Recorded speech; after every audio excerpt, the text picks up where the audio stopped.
Bonjour à tous et bienvenue dans cette nouvelle édition du Grand JT des Territoires. Voici tout de suite les titres de l'actualité. La jeunesse au volant des 17 ans. L'an prochain, il sera possible de conduire avant la majorité. Un abaissement de l'âge du permis qui fait réagir concernés et professionnels, comme nous le montrera Vosges Télévisions. Jardiniers ou agriculteurs, ils cherchent la parade à la sécheresse. Les rédactions de WEO TV et de 8 Mont-Blanc nous dévoileront les astuces déployées par les amateurs comme les professionnels pour faire face au manque d'eau cet été sur le territoire. Surveiller le courant grâce à un hélicoptère, la rédaction de Canal 32 nous expliquera, elle, la technique aérienne employée par Enedis pour surveiller ses équipements dans l'Aube. Et puis en fin de journal, la rédaction de LMTV Sarthe nous conduira dans les coulisses d'une vente aux enchères historique, celle de bolides qui ont marqué les 24 heures du Mans. Voilà, vous serez des millions sur la route cet été, direction les vacances, bien méritées pour certains, bien sûr. Et parmi les automobilistes coincés probablement dans les embouteillages, 2 jeunes conducteurs prendront le volant pour la première fois. Aujourd'hui, à 18 ans, l'année prochaine, il sera possible de conduire dès 17 ans, selon une annonce récente gouvernementale. Une mesure qui ne laisse personne insensible, notamment dans les auto-écoles ou chez les concessionnaires, comme ont pu le constater Alexis Rodriguez et Anne Didier pour Vosges TV. À 17 ans, Sarah est inscrite dans une auto-école. Encore hésitante au volant, la jeune conductrice sait pourtant quelle route elle veut suivre. Tu freines un peu tard là, Sarah. Je trouve que ça dépend de chaque individu parce que certains sont en apprentissage, ils travaillent, donc la voiture peut être nécessaire pour faire des trajets. Mais après, certains n'ont sont peut-être pas autonomes. Actuellement, l'âge moyen d'obtention du permis de conduire est estimé à 23 ans. Il y a quelques jours, la première ministre Elisabeth Borne évoquait la possibilité de passer l'examen dès l'âge de 17 ans, une mesure qui pourrait être mise en place en 2024. Les élèves en conduite accompagnée peuvent passer son permis à 17 ans. Alors bien évidemment, elle ne peut pas conduire toute seule jusqu'à ses 18 ans. Donc c'est un système qui a fait ses preuves, ça existe depuis plus de 20 ans. Aujourd'hui, les accidents de la route sont la première cause de mortalité chez les 18-24 ans. Cette nouvelle mesure suscite donc des questionnements. À 17 ans, le jeune qui prend une voiture, s'il y a un accident, quel risque pénal il aura ? Est-ce que les assurances vont suivre aussi ? Ou il y aura peut-être une surprime. Vous voyez, tout ça, c'est un coût derrière. Autre possibilité pour les jeunes qui souhaitent conduire avant leur majorité, les 100P comme ils les appellent, ou voitures sans permis. Ces voitures limitées à 45 km/h sont de plus en plus présentes sur les routes. Dans cette concession, on en vend une centaine par an, entre 10 000 et 16 000 euros selon le modèle. En France, le nombre s'élevait à plus de 9 500 en 2019 et a quasiment doublé en 2021. Grosse évolution, c'est l'arrivée d'une nouvelle clientèle, la clientèle jeune, les 14-18 ans. La principale raison, c'est l'aspect sécuritaire, surtout pour les parents. Aujourd'hui, de savoir leur enfant sur un véhicule caréné, protégé, à l'abri, c'est quand même plus sécurisant que sur un cyclomoteur. Si cette mesure est définitivement adoptée par le gouvernement, la France deviendrait le 6e pays européen à autoriser les mineurs de 17 ans à conduire sans être accompagnés. Le record mondial est lui détenu par certains États des États-Unis où les jeunes peuvent prendre le volant seuls dès 14 ans. Voilà, et peu importe votre âge, restez prudent au volant et pensez à faire des pauses en direction des vacances. Les vacances, justement, continuons d'en parler avec cette problématique bien connue. À quelques jours du début de la haute saison, les professionnels n'ont toujours pas complété leurs équipes. Les saisonniers manquent à l'appel. Exemple sur le bassin d'Arcachon avec ce sujet de Linda Boudjroudi pour TV7, la chaîne du groupe Sud-Ouest. Bonjour à tous, le restaurant chez Geneviève situé sur le port de près d'Audange. Alexis lance un avis de recherche sur les réseaux sociaux. À quelques jours du démarrage de la saison, 5 postes restent toujours à pourvoir dans son restaurant. Aujourd'hui, je dirais qu'il me manque surtout un cuisinier, éventuellement un plongeur et une serveuse restaurant et une serveuse bar. Avec une rémunération de 2 200 € pour 42 heures par semaine et logement compris, il ne parvient pas à trouver du personnel. Le logement, c'est devenu très compliqué pour se loger sur le bassin d'Arcachon parce que les loyers sont excessivement chers, l'immobilier est excessivement cher. Alors, du coup, mais aujourd'hui, Alexis a voulu donner sa chance à Juliette, habitante sur le bassin, pour un premier jour d'essai. De l'autre côté du bassin, à Arcachon, même galère pour les restaurateurs. Je suis un peu au four au moulin en ce moment, parce qu'il nous manque du personnel. Dans cette zone très touristique, les annonces sont nombreuses sur les vitrines. Marvin, lui, a fait le choix de recruter des mineurs pour travailler dans son restaurant pour la saison. C'est-à-dire que j'ai pris des jeunes qui voulaient juste venir travailler et tous les jours j'essaye de les former au mieux, mais je pense que la saison va bien se dérouler, il n'y aura pas de problème. Il faut juste être très patient, donner de bonnes conditions de travail, payer les gens correctement. C'est le cas de Paul, plongeur pour la saison. Je fais que 7 heures par jour et je commence pas très tôt, je commence à 10 heures et je finis à 17 heures. Sur les 150 000 postes saisonniers ouverts l'année dernière dans la restauration, la moitié serait encore à pourvoir. Voilà, et cet été, en plus du manque de saisonniers, la pluie se fait elle aussi très discrète. Partout en France, déjà plusieurs dizaines de départements sont placés en vigilance ou soumis à des restrictions. Une situation qui n'est pas sans impact, bien sûr. Interdiction d'arroser les pelouses, de remplir les piscines.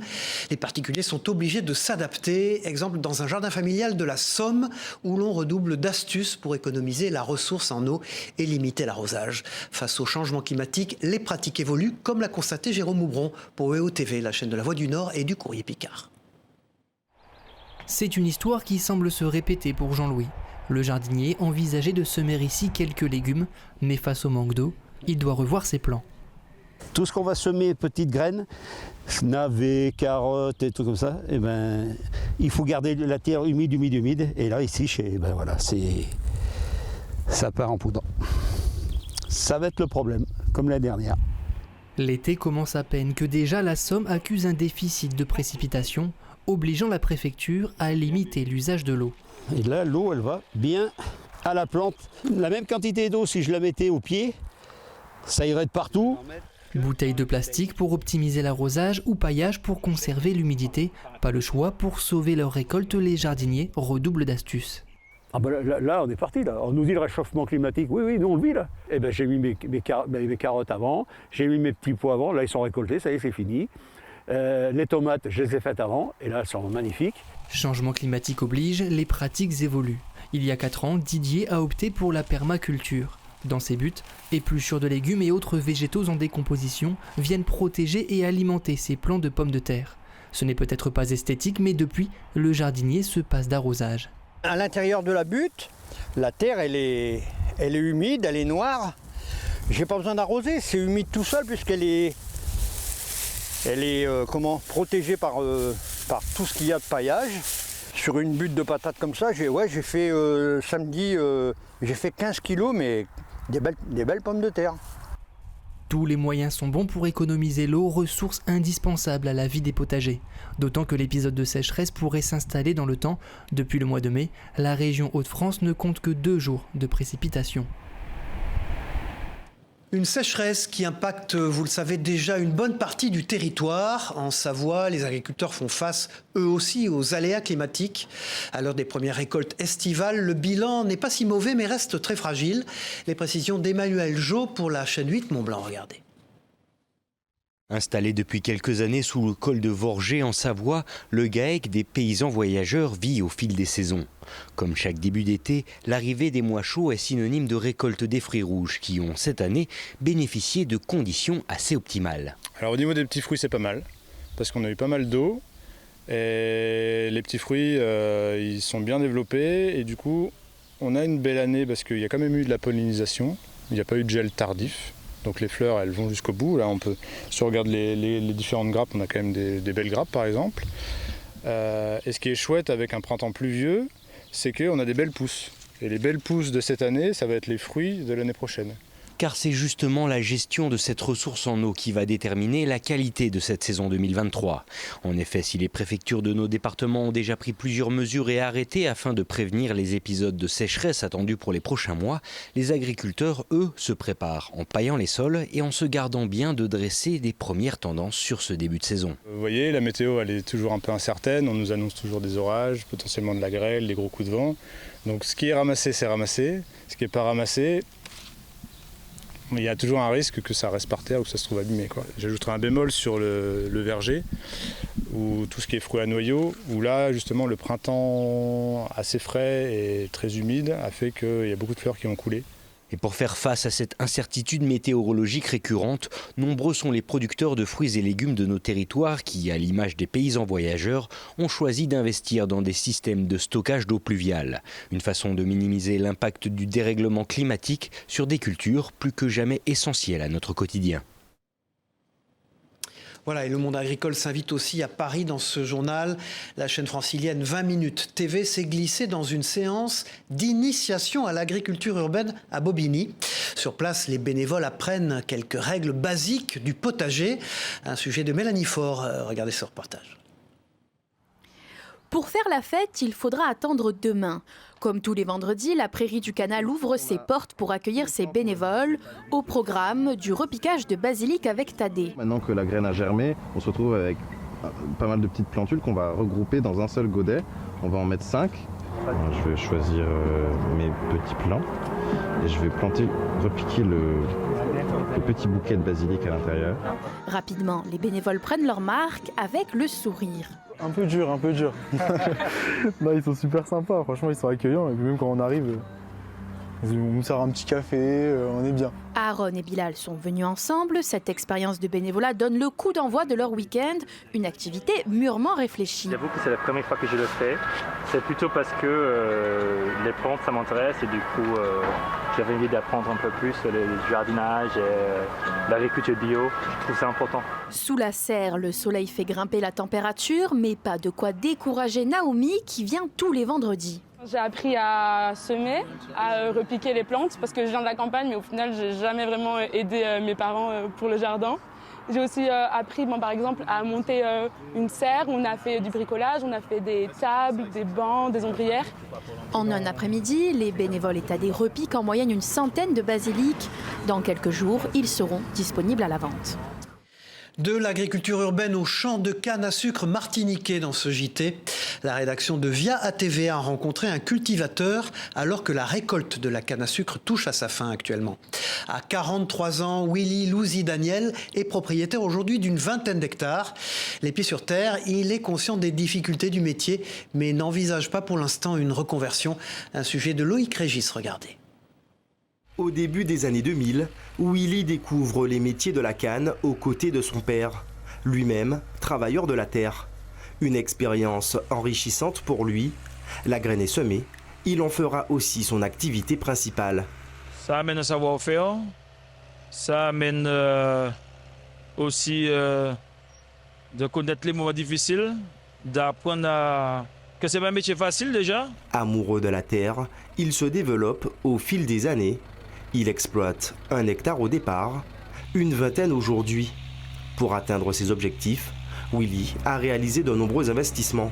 Satisfaction personnelle, de pouvoir grandir, de pouvoir s'améliorer, d'investir, de pouvoir aussi créer des emplois. Alors que la campagne 2023 touche à sa fin, le quadragénaire tire un bilan plutôt positif de ses récoltes. Si tout n'est pas parfait, les motifs de satisfaction sont nombreux, notamment en termes de quantité. La récolte en elle-même, le tonnage, le rendement n'était pas trop mauvais. Je pense qu'on tourne autour des 60 tonnes, 70 tonnes hectares. Pilotin assumé, Willy Louzy Daniel travaille majoritairement avec la distillerie Lamoni. Comme lui, il existe un peu moins de 200 producteurs de canne à sucre en Martinique. Allez, tout à fait autre chose dans cette édition. Parlons à présent de réinsertion en milieu carcéral. Une prison de Moselle organisait il y a quelques jours une rencontre entre employeurs et détenus. Objectif préparé pour les candidats, leur avenir professionnel et se donner ainsi une seconde chance. Un contrat de travail pour la liberté. Un sujet de Lucie Philippot pour Moselle TV. Vous recherchez dans quoi quand vous parlez de chantier? À peu près n'importe. Ce jeune homme sort bientôt de la maison d'arrêt de Sarreguemines. Mais avant cela, il doit préparer sa sortie, prévue prochainement. Mais j'ai une peine de 14 mois à partir de... Mais il y a possibilité d'aménagement de peine, je pense, avec sortie, avec bracelet peut-être. Voilà. Ouais. Rencontrer des agences d'intérim, c'est pour lui le meilleur moyen d'obtenir un travail une fois sorti de prison. Pour moi, c'est important parce que ça consiste déjà à la réinsertion. Au moins, en sortant d'ici, on peut déjà avoir un contrat ou un truc en intérim, un CDI, un CDD. Justine, chargée de recrutement dans une agence d'intérim, l'aidera dans son insertion professionnelle une fois dehors. C'est important pour nous de les encourager et de les motiver à les accompagner à la sortie pour les aider à se remettre un peu dans le droit chemin. Ce temps d'échange professionnel intervient dans le programme de la semaine de réinsertion organisée par la prison. Et ce n'est pas la première fois que les job dating s'invitent ici. premier job dating qu'on a réussi, sur 17 personnes, on avait 10 personnes qui avaient des propositions d'emploi réelles. Là, on ne peut pas l'estimer parce que c'est en cours, mais on voit aussi qu'il y a déjà beaucoup de retours positifs. Sur les 88 détenus de Sarreguemines, 30 ont pu bénéficier de ces échanges. Trouver un emploi faciliterait leur sortie et permettrait une meilleure réinsertion dans la société. Si trouver un travail suffisait à lutter contre la récidive, ce serait très bien, mais malheureusement c'est pas la situation idéale. Il y a d'autres freins à l'insertion que l'insertion professionnelle. C'est un des aspects, mais si on résout déjà celui-là, on résout celui de la place dans la société, des ressources financières, donc du coup ça facilite l'accès au logement. Une fois libres, les anciens détenus seront toujours suivis pour éviter les risques de récidive. De la hauteur sur la ligne, direction l'Aube, où Enedis effectue en ce moment un contrôle aérien des lignes à haute tension du département. Un hélicoptère permet ainsi d'inspecter plus de 200 km d'équipement par jour. Un travail effectué chaque année pour le bon entretien du réseau. Les détails avec ce reportage de Christian Viera pour Canal 32. Cet hélicoptère devrait voler à très basse altitude entre 3 semaines et 2 mois. Objectif, répertorier de façon préventive tous les défauts sur près de 9000 km de lignes de moyenne tension en Champagne-Ardenne. Les défauts, du coup, on les prend avec un appareil photo. Mon collègue qui est à l'avant, lui, va m'envoyer en fait un point GPS dans un logiciel qui est propre à nous. Des équipes à pied vont peut-être parcourir 3-4 km. Le drone va effectuer une dizaine, quinzaine grand maximum de kilomètres par jour. Forcément, l'hélico pour du traitement de volume de masse comme ça, en faisant 200-220 km en gros à la journée, est vraiment l'atout idéal pour ça. Il ne faut pas s'inquiéter ces jours-ci s'il y a un hélicoptère qui vole dans l'Aube très bas. Normalement, ce sera nous. Dans l'Aube, ce prestataire sollicité par Enedis survolera près de 580 km de ligne 20 000 volts. Ce contrôle est effectué tous les ans en complément des interventions à pied ou grâce au drone. On ne peut pas voir les mêmes défauts quand on est à pied que quand on est en hélicoptère. Ça peut être un câble détourné, on ne peut pas le voir à vue d'œil. Ça peut être une attache de ligne qui est endommagée. L'objectif de fond, c'est évidemment de définir un programme d'entretien. À l'avant de l'engin, un lidar permet d'effectuer d'autres types de mesures si nécessaire.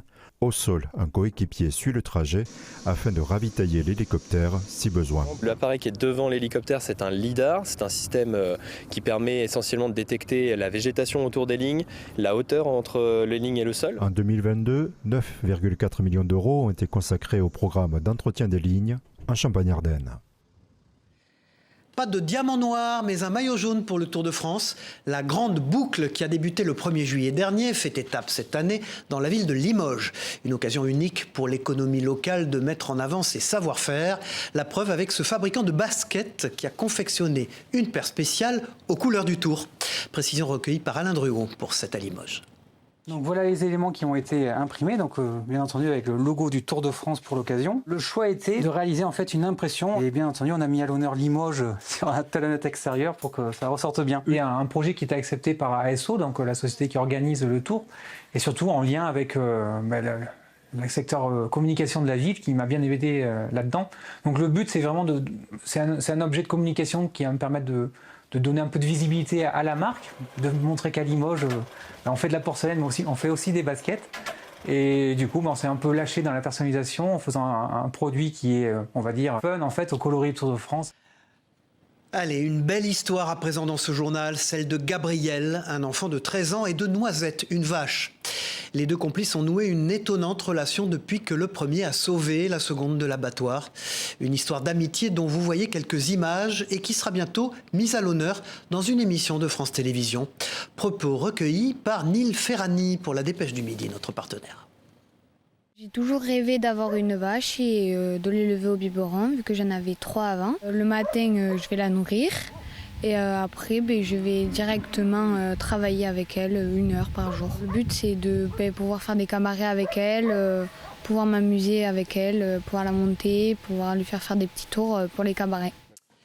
Voilà une belle complicité entre l'homme et l'animal qui nous conduit en Isère à la rencontre cette fois-ci d'un chien truffier et de son maître, Pascal Filuso.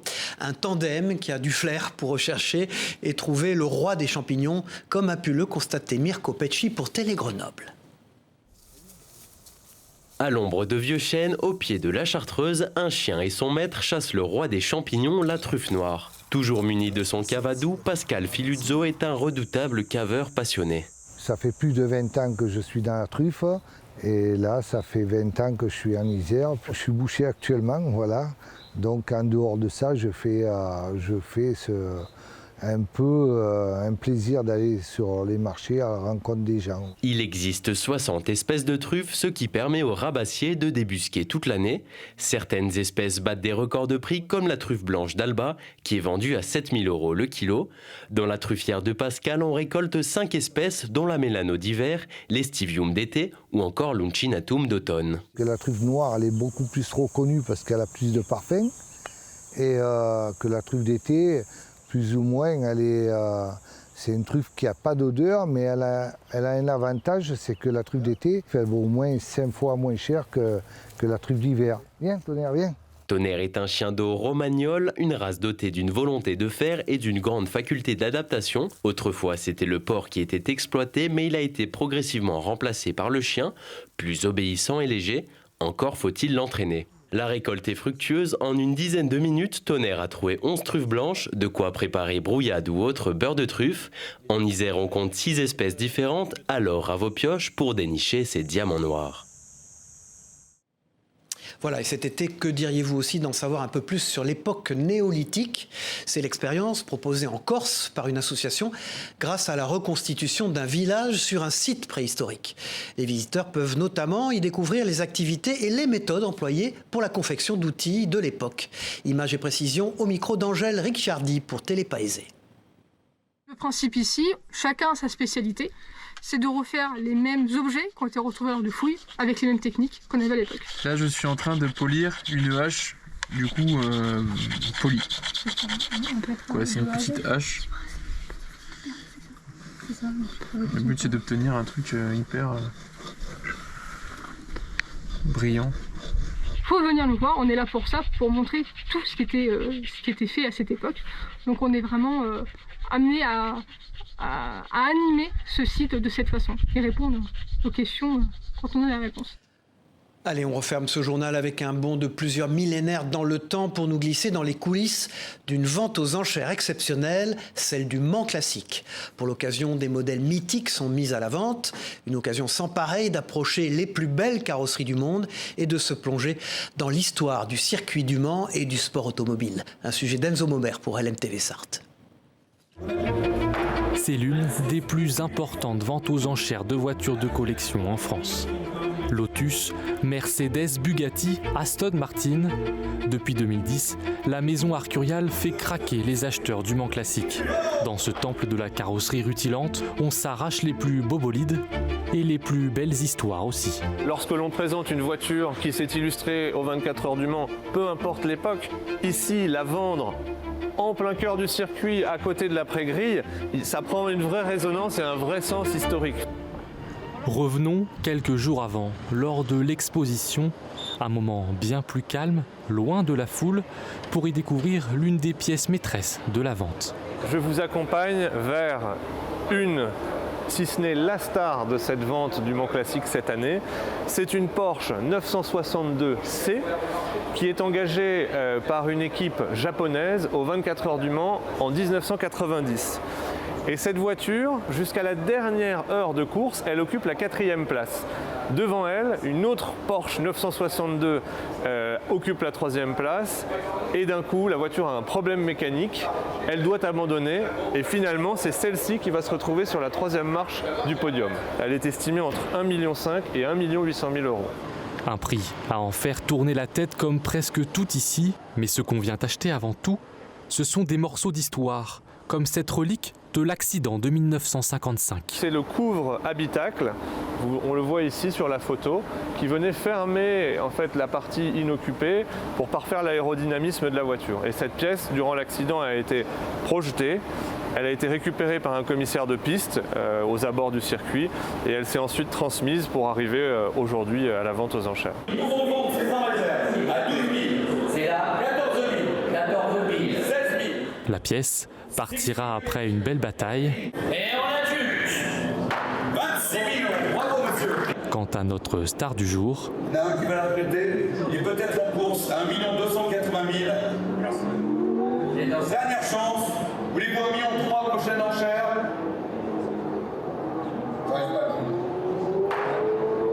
1 280 000. une vente en dessous de l'estimation qui reste quand même l'une des plus élevées de la journée. L'acheteur, lui, est anonyme. Aux enchères, c'est bien connu. Les belles ventes gardent toujours leur lot de secrets. Voilà, c'est la fin de cette édition. Merci d'avoir suivi le Grand JT des Territoires. On se retrouve très vite pour une nouvelle édition. Au revoir à tous.